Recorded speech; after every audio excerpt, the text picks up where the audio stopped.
क़यामत के दिन जितने लोग भी खड़े होंगे, इनमें से उस वक्त तक किसी को हटने का हुक्म नहीं होगा जब तक वो 5 सवालों का जवाब न दे दे। 5 सवालों का जवाब जब तक नहीं देगा, कोई इब्ने आदम हट नहीं सकेगा, कोई इंसान हट नहीं सकेगा।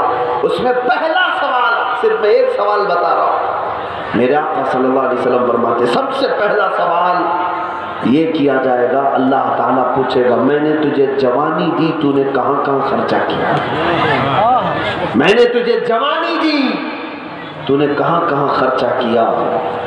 मेरे अजीजों, रिवायत में फरमाया गया कुछ लोगों को इसका जवाब देते देते 300 साल लग जाएंगे, किसी को 400 साल, 500 साल लग जाएंगे, क्योंकि पूरी जिंदगी का असल जो लुब्बे लुबाब है वो जवानी है। जवानी में ही सब कुछ कर चुका है, जितने फहश चीजें, बुराइयां, खराबियां, जो कुछ किया जवानी में किया।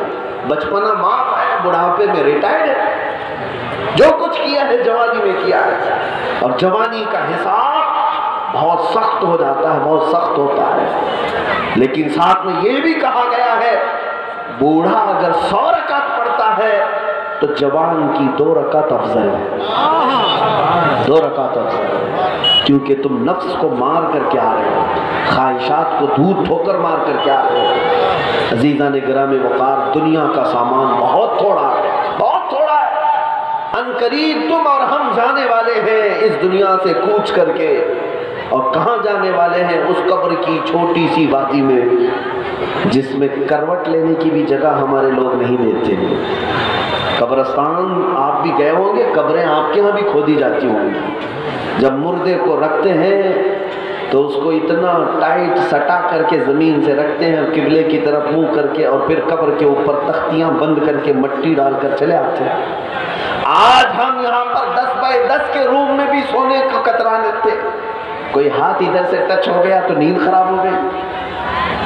6 बाय 6 के बेड होते हैं लंबे चौड़े, उस पर भी नींद नहीं आती अगर कहीं इधर उधर हाथ टकरा है।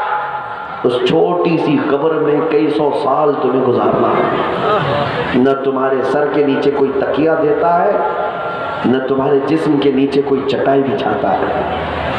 उस कब्र के अंदर जब ये बंद करके आते हैं तो जानते हो, जब तख्तियाँ बंद करके आते हैं तो गर्मी में भी उसी में रहना है, ठंडी में भी उसी में रहना है, बारिशों के ज़माने में भी उसी में रहना है। हमारे माँ बाप, हमारे अजीज़ रिश्तेदार न कब्र में खिड़की छोड़ते हैं, न पंखा झलते हैं, न तुम्हारे लिए गर्मी का कोई इंतज़ाम, कुछ नहीं। उस कब्र पाक में, उस कब्र में अगर कोई चीज़ तुम्हें महफूज रख सकती है तो सिर्फ और सिर्फ मोहब्बत मुस्तफ़ा।